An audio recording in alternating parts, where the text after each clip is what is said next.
presque de l'info, c'est la revue presque de Nicolas Canteloup. Ils sont encore dans le studio, Fabien Amias et son invité. Oui, le cardinal André XXIII, votre éminence, bienvenue. Alors, le grand rabbin Raïm Corsia a dit que le Front National était un vote à éviter. Est-ce que vous dites aussi que vous condamnez le Front National, votre éminence? Attendez, ce n'est pas à moi de dire ce genre de choses. On peut condamner les extrêmes sans condamner un parti, fût-il le Front National. Non, ce n'est pas à moi de me mouiller. Si le Front National est dans les limites du terrain, il peut jouer. Alors, donc, si, est-ce que vous pensez, donc, alors, je formule ma question autrement, est-ce que vous pensez que le Front National est dans les limites du terrain? Écoutez, ce n'est pas à moi de me mouiller. S'il respecte les règles du terrain, voilà, mais on peut également jouer dans le terrain et ne pas respecter les règles du jeu. Bon, alors je formule ma question différemment. Est-ce que le Front National respecte, pour vous, cardinal 23, les règles du jeu? Oui, mais là, ça va, je vais pas trop vite, vous suivez. Bon, ce n'est pas à moi de me mouiller, vous comprenez. Ça dépend du ballon, de la qualité du terrain. Si le terrain est glissant, moi, en général, j'y vais rarement. Voilà, mais c'était mon interview du cardinal 23, le plus grand slalomeur français de tous les temps. À vous, Julie, Merci à vous, Fabien Amias. Et c'est Marc-Olivier Feugiel qu'on accueille maintenant. Bonjour Marco. Bonjour à tous. Bonjour à Julie, les deux Thomas, Lolo, Louise, Raphaël. Tout le monde est là, la grande équipe, Natasha, bien sûr. J'aimerais ce matin, Louise, pardon, oui, avoir une pensée pour tous nos auditeurs canards. Oui. On va pas se mentir, chers amis canards, vous allez passer une sale semaine. C'est un petit peu, c'est pas une bonne nouvelle, c'est un petit peu Noël avant l'heure, les gars, pour vous. Mais enfin, c'est triste quand même. On parle désormais de 360 000 précisément. 360 000 canards ce matin. C'est bien, 360 000. Julie elle les a comptés un par un.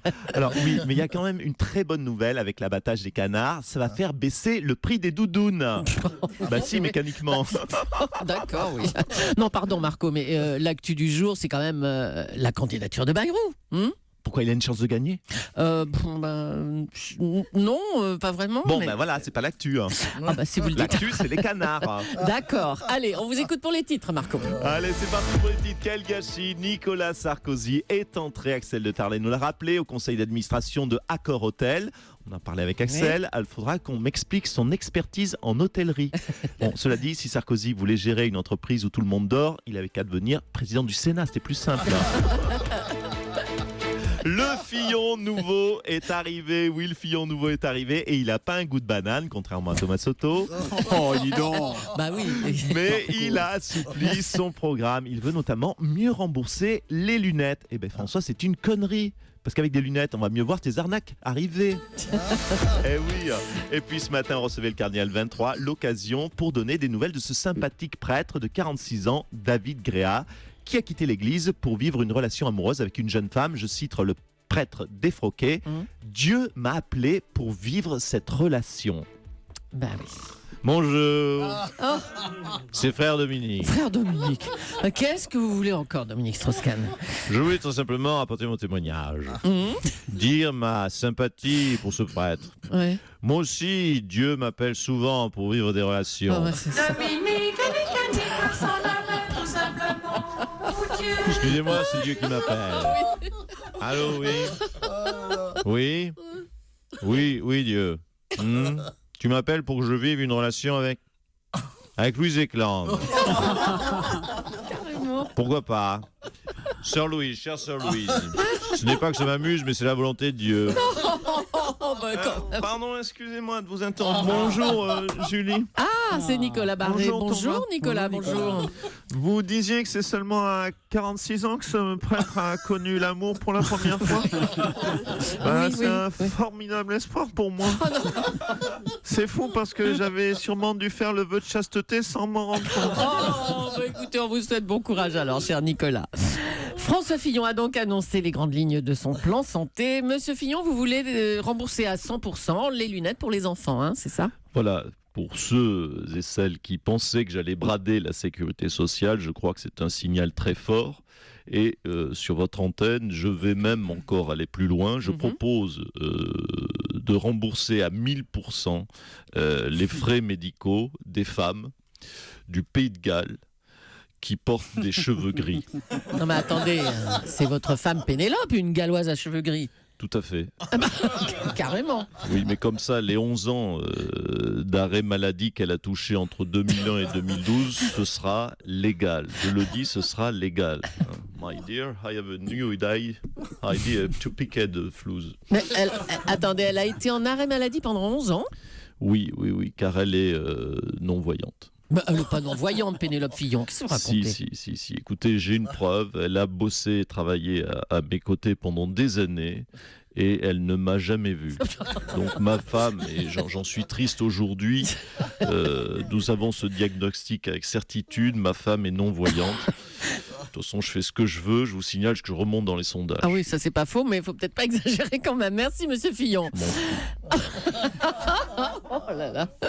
On en vient à Marine Le Pen, qui a donc refusé de se voiler devant le grand mufti. Bonjour, Marine Le Pen. Oui, bonjour Madame Leclerc, bonjour à toute votre sympathique équipe. Vous pourriez me saluer tout de même. Bonjour. Je sens que vous n'avez pas un vote extrême droite.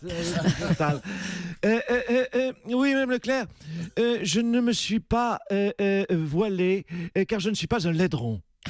Grand mufti, petit mufti, grand rabbin, petit rabbin, je fais ce que je veux. Hein, et je peux vous dire qu'il n'y a pas mufti, grand mufti. Oui, mais écoutez, c'est mercredi, c'est une vanne pour les enfants. Oui, d'accord. Mais attendez, c'est le plus haut représentant de la religion musulmane. Vous allez le voir dans sa mosquée. La moindre des choses, c'est de respecter ses coutumes. Mais je respecte. Vous croyez quoi? Que je suis mal élevé? J'ai respecté les coutumes. Je suis d'ailleurs venu avec un cadeau. Ah bon? Oui, Quoi? Un bon sauciflard. Il a même pas touché ce con. Oh, mais attendez. Vous êtes rentré du Vous êtes Liban pas à au bout l'aise avec ce genre Non, de- pas de trop, blague. là. Vous êtes rentré du Liban au bout de 24 heures. C'était très court.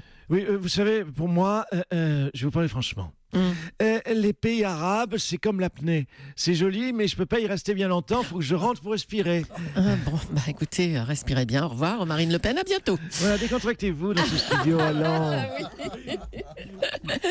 La candidature ou pas de François Bayrou à la présidentielle 2017 se précise. Bonjour, monsieur Bayrou. Alors, c'est pour aujourd'hui, Thomas Soto? Non, pas du tout. Tôt ou tard, il fallait que cette candidature arrive. Bon, comment vous avez pris votre décision, monsieur Bayrou? Oui, Après Thomas Soto, c'est Madame Julie. Non plus. Ma position concernant ma candidature s'est faite simplement. Je me suis d'abord isolé. Mhm.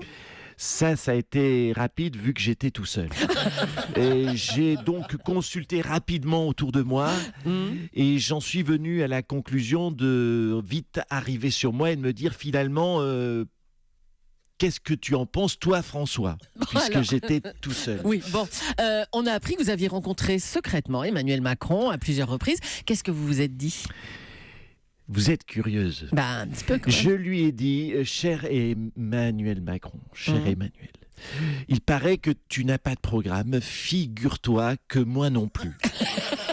Peut-être que sur cette base-là, on pourrait trouver une espèce de synergie. Eh bien, bonne chance alors. Et rendez-vous cet après-midi à 16h30. Jean-Marc Ayrault a décidé, lui, d'arrêter la politique. Bonjour, monsieur Ayrault. Oui, bonjour. Je vais tôt le matin. Voilà, écoutez, c'est bientôt la fin pour moi. Je l'ai annoncé aux fonctionnaires d'ailleurs du ministère des Affaires étrangères en primeur. C'était bien la moindre des choses que j'ai réuni ce matin. Et j'aurais dit bientôt, mes amis, je ne serai plus là. Et ils m'ont répondu, vous êtes qui? Oh non, arrêtez. Ah, je vous promets, il y en a même qui m'a demandé ma pièce d'identité. J'espère que quelqu'un s'en apercevra que j'ai pris ma retraite tout de même moins français. Mais cette idée d'être à la retraite, ça ne vous angoisse pas trop? Non, écoutez, vous savez, l'inactivité, ça fait 30 ans que je m'entraîne. Je pense que je vais m'adapter très rapidement. Eh bien, bonne retraite, monsieur Hérault. François Fillon a donc dévoilé de nouvelles propositions concernant la santé dans son programme. Jean-Pierre Raffarin, vous êtes un des principaux soutiens de François Fillon. Bonjour. Oui, bonjour. C'est moi, Jean-Pierre Raffarin. R-A-F-F-A-R-I-N. N comme N. La haine des journalistes envers François Fillon. Car je le sais, vous les journalistes, oui, je vous pointe du doigt. Vous n'aimez pas François Fillon. Attention, je vais vous huer. Oh, monsieur Raffarin, vous n'allez pas faire siffler ou huer les journalistes dès qu'on parle de François Fillon, enfin. Si, attention, je vais crier très fort. Je vous hue. Vilaine Madame Julie. Oh, chiotte Thomas Soto. Oh, chiotte Thomas Soto. Restez poli quand même, monsieur Raffarin. Enthoven, si tu savais ta morale, Enthoven, si tu savais ta morale, on se la met. Mais enfin. Et sur son projet de santé, alors, il a un petit peu reculé, hein, Mais François absolument Fillon. pas. Bah, Mais si. vous dites des mauvaises informations, des fake news, car je parle anglais aussi, et chinois et mandarin. Absolument pas. Avec ce retour en arrière, François Fillon avance. Oui, c'est ça. Mais vous ne le voyez pas, car vous avez les yeux bouchés par ce flot de vomi haineux qui commence à me sortir par les oreilles. Oh là là, violent ce matin. Merci, bravo Dany Cohn-Bendit. Jean-Pierre Raffarin en pleine forme ce matin. On retrouvera. Dany Cohn-Bendit. J'ai dit Dany Cohn-Bendit. Oui, c'était Nicolas. Dany, Roux. vous êtes là ou pas, Dany? Vous êtes incompétent, Thomas Dany. Soto. Oh, chiotte Thomas Soto. Bonjour, Dany. Oh, chiotte Thomas Soto. Dany. Dany. Oui, Thomas. Ah, c'est 8h moins 10, Dany. C'est 8h40, Nicolas Canteloup, c'est ça, Dany? Voilà, c'est c'est ça. Bon, ça, eh ben, Thomas. super. Oh, chiotte Thomas Soto. T'es Ah non, paumé pas ce vous aussi. matin.